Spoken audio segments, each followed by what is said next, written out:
FCRA licence रद्द कर दिया गया है।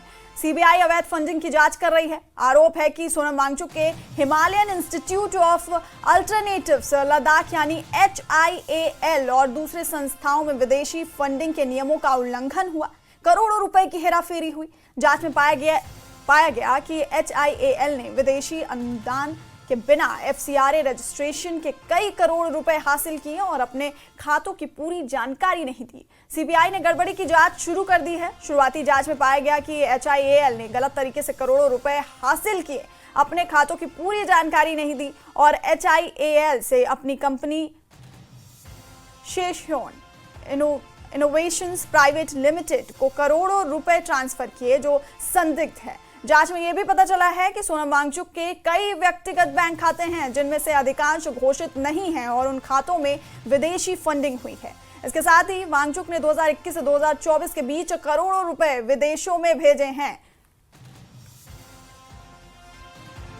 तो लेह में हिंसा के आरोपों से घिरे सोनम वांगचुक की अब मुश्किलें बढ़ती हुई दिख रही हैं। गलत तरीके से विदेशी फंडिंग को लेकर सोनम वांगचुक के एनजीओ का एफसीआरए लाइसेंस रद्द कर दिया गया है।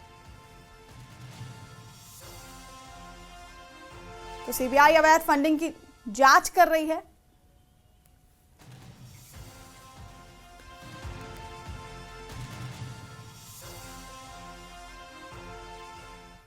एनजीओ का एफसीआरए लाइसेंस रद्द होने पर पर्यावरणविद सोनम वांगचुक ने क्या कुछ कहा, आइए सुनिए। उन्होंने निशाना साधा और 1.5 महीना पहले हमें बताया गया कि आप पर एक FIR है, वो भी देशद्रोह का है। उसके बाद हमारे विद्यालय की ज़मीन वापस ले जा रहे हैं, ऐसा नोटिस आया। उसके बाद सीबीआई की इंक्वायरी, ये 2 हफ्ते पहले की बात है, सीबीआई की, फिर इनकम टैक्स के पता नहीं क्या क्या।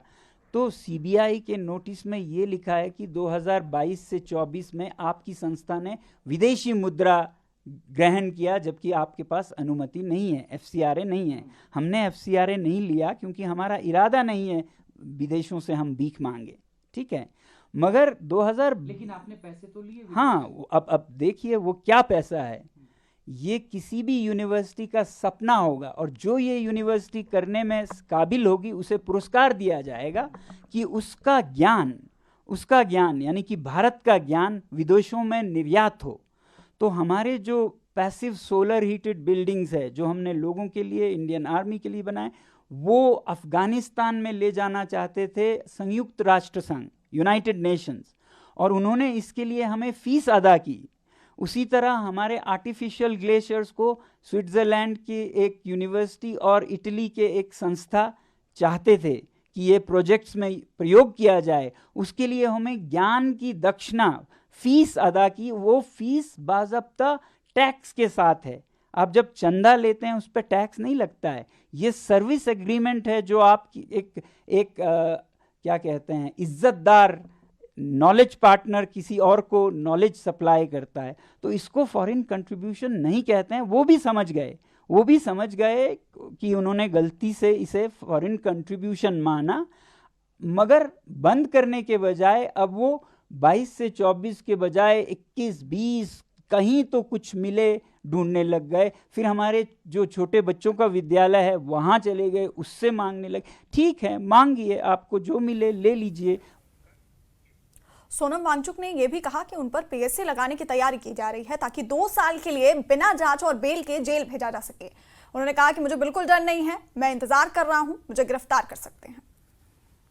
ऐसे भी ऐसे खबरें आती गई बहुत अच्छे सूत्रों से कि आपके खिलाफ पब्लिक सेफ्टी एक्ट का केस बनाया जा रहा है ताकि आपको 2 साल के लिए बिना जांच के, बिना बेल के जेल भेजा जा सके। तो आपको डर है कि अब आपकी गिरफ्तारी? बिल्कुल डर नहीं है, मैं बिल्कुल इंतज़ार कर रहा हूं। बल्कि मैं ये सोचता हूं कि न्योता देंगे पुलिस को कि आए आपको गिरफ्तार? बिल्कुल देंगे, क्यों नहीं देंगे। जब वो चाहें हमें गिरफ्तार कर सकता है। मैं सोचता हूं कि मेरे जेल में होना देश को ज़्यादा जगाएगा मेरे बाहर होने से, क्योंकि देश नज़ारा देखेगा।